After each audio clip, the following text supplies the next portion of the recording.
This week we're creating a weekly planner design from scratch in Procreate. Today's tutorial is sponsored by Archer and Olive. You may already know them for their beautiful notebook collections, but they also have digital assets too. This week I'll be using a few Procreate brushes from their digital product library for our design. To check out the incredible full line of Archer and Olive's digital and printed products, head over to archerandolive.com. The color palette for this project is free as always. Just tap on the link in the video description and you can download and install it. Please feel free to fit this design into your preferred printed or digital canvas size. For the version you'll see me create, I've listed my specs on screen, and let's begin. I've got my brand new canvas, and the first thing we're going to do is set our background color. So come to your layers, tap on background color, and choose the very first color on the top row. Next, I'm going to create the base of our planner before we begin designing all of our pages. So for that, I'm going to need the drawing guide. So I'm going to tap on the wrench, go to canvas, and then toggle on drawing guide. I actually just use the default drawing guide here, so I don't change it at all. Next, I'm going to come to my layers, make sure you're on layer 1, and change your color to the third color on the top row. I'm going to use the rectangle selection tool for this. So come to your selection. Down here, make sure rectangle is selected, and you just want to draw out a rectangle any size that you'd like. So if you want to match mine exactly, I came 2 squares in on each side, and then I came down 6 squares from the top and 7 squares from the bottom.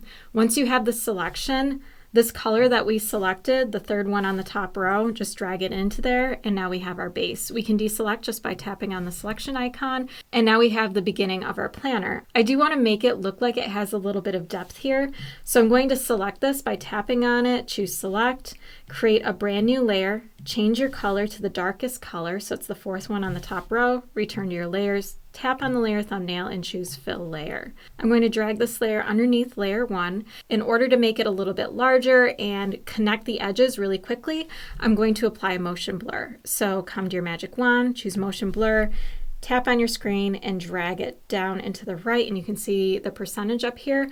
I'm only going to come up to about 8%. Next, I'm going to come over to my layers, tap on that layer's thumbnail, choose select, return to the layer and choose fill layer. I'm going to do this twice. So tap on the layer thumbnail, select, back to the layers, tap on the layer thumbnail, choose fill layer. Now I'm going to, you can see it right here, select it, and we're going to drag that new corner to where that light corner is. And it should kind of snap right into place there.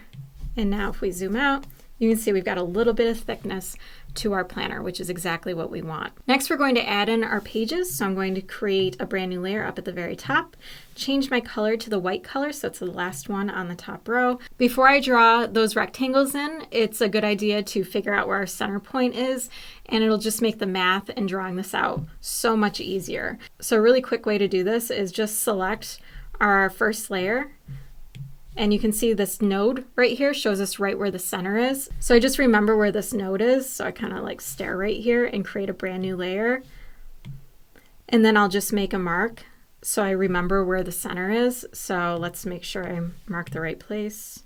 Okay, so once you know where that center point is, and remember that dot is on a different layer than where we're going to draw our rectangles. Now I can grab my rectangle selection tool, and what I'm going to do is come down 1 square, over 1 square, and up 1 square as I'm drawing my rectangle out. And then here's my center point. I'm coming halfway between the square to the left of it. And there we go. Fill that with color. Now we can duplicate this layer. So slide it to the left, choose duplicate. And now I can drag this over and into position to match the other side. Now I can delete my little dot layer because I don't need it anymore. And I'm actually going to merge these 2 paper layers together. And now I'm going to make a selection. So tap on the layer thumbnail, choose select, create a brand new layer right above it. We're going to grab the darkest color again, so the 4th one on the top row, tap on the layer thumbnail and choose fill layer. Now we're going to drag this underneath our paper layer, and this is just going to be a subtle shadow to show the paper lifting up a little bit. It gives a nice illusion and just makes it look more realistic. So I'm going to select it, choose warp down here. In this corner, we're just going to bring it down just a little bit. The middle part, we're just going to push this up slightly. And then down here, do the same thing that you did on the other side. So it's over and down a little bit. And then we don't want anything showing up at the top, so I just drag these in a bit. This one down a little bit. Same thing over here. Deselect, and now we're just going to apply a small Gaussian blur to that. So tap on the magic wand, choose Gaussian blur, and let's see what looks good. I think about 3 or 4% is good. Now we've got some pretty shadows right underneath this spread. Okay, now we need to add some spiral binding to this. So I'm going to come back to my paper layer, tap in the layer thumbnail and choose mask, and make sure black is selected. So double tap where the black is to make sure you have true black.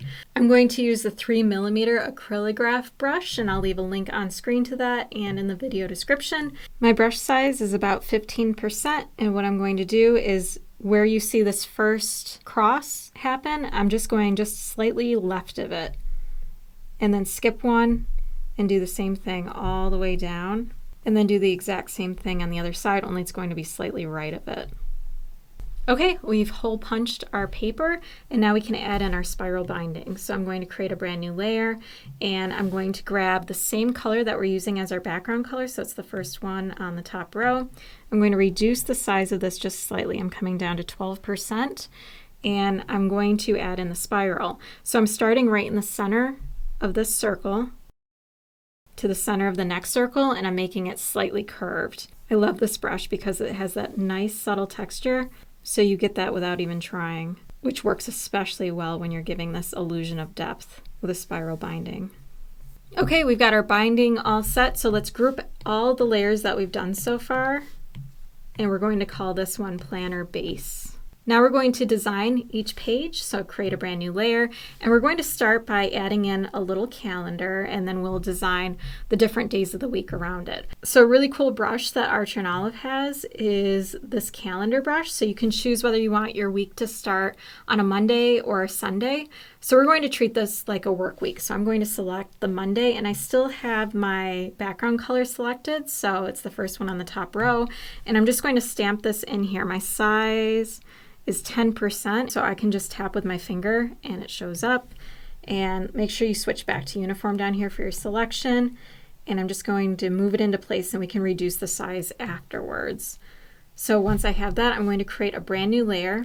I'm going to grab my darkest color, so it's the fourth one on the top row. Now I'm going to choose whichever calendar format fits the month that I'm working with. We have the 7 days of the week, so we've got the first starting on each day of the week, so you can find one really easily. It's all done for you. So I'm going to come to 10%, so tap on the screen, and I can move it right into place, and it'll match right up with my days. Now we need to select which week we're focusing on, so I'm just going to grab the middle one, so the 12th through the 18th. I'm going to create a brand new layer and drag it underneath the days layer, and I'm going to grab this light pink color. It's second to the last on the second row, and switch back to my acrylograph and just draw a line straight through that week. So that's the week that I'm highlighting.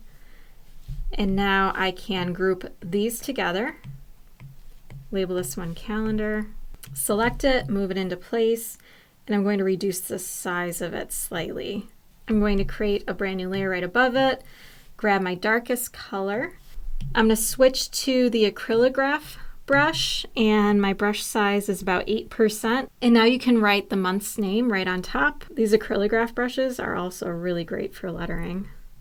Okay, move that into place. If you want to do any decoration behind the month's name, I want to show you a really easy way to make a rainbow in Procreate. So what I'm going to do, let me just label this one month. I'm going to create a brand new layer, move this underneath the month layer, and we're just going to paint out some blocks of color. So I need to switch back to the acrylograph and increase my brush size to about 8%. And my top layer is going to be the third color on the top row. So I'm just going to do like a chunk of color right here. And you want to put these all on the same layer. I'm going to grab the first color on the second row and do another chunk. Next color is this gold color, and the last color is this yellow color. So I'm going to position these in place, grab my smudge brush, and choose the acrylograph, the 3mm acrylograph, make it max size, and you're just going to smudge it in a rainbow motion. I'm going to adjust it slightly, erase the edge, and there we go. So I'm going to group my month and my rainbow together with the calendar just to keep that whole section together. So I'll relabel this one calendar. Create a brand new layer. Now we're going to draw in blocks for the individual days where you can write your to-do list or your checklist. So I'm going to switch to the 0.7 acrylograph, and I'm going to also switch to the second to the last color on the top row. My brush size is 10%.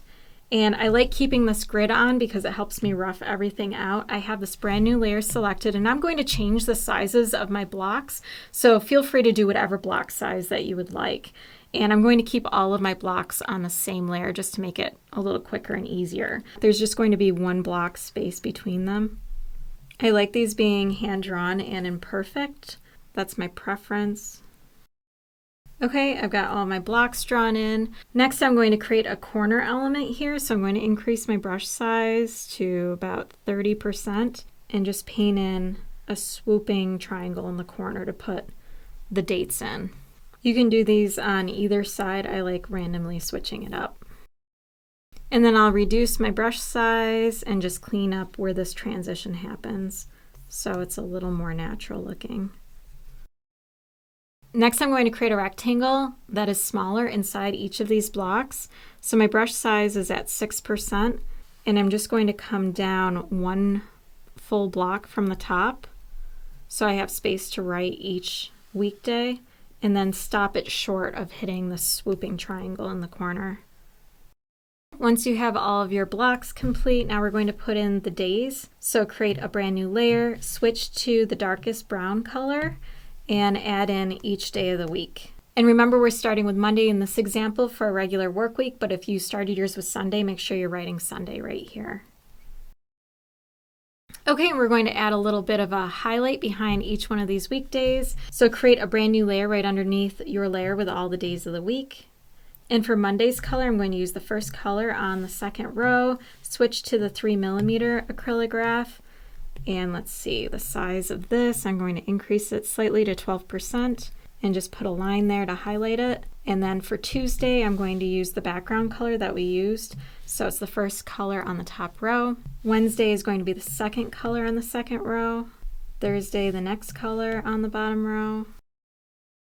And the last color. So I put these in order. Just remember that the second color is the first one on the top row, and you'll be all set. So once you have all of your days of the week and they're highlighted in here, next we're going to add in the numbers on each one of these swooping triangles. So create a brand new layer. I'm going to switch to the paper color, so it's the white, go back to the 0.7 acrylograph, and the brush size is still 6%. And our Monday is the 12th. Okay, once you have all of your numbered days, you can see that it's pretty subtle. We can make it a little brighter by duplicating our layer. So slide it to the left, choose duplicate, and then we can pinch these two together.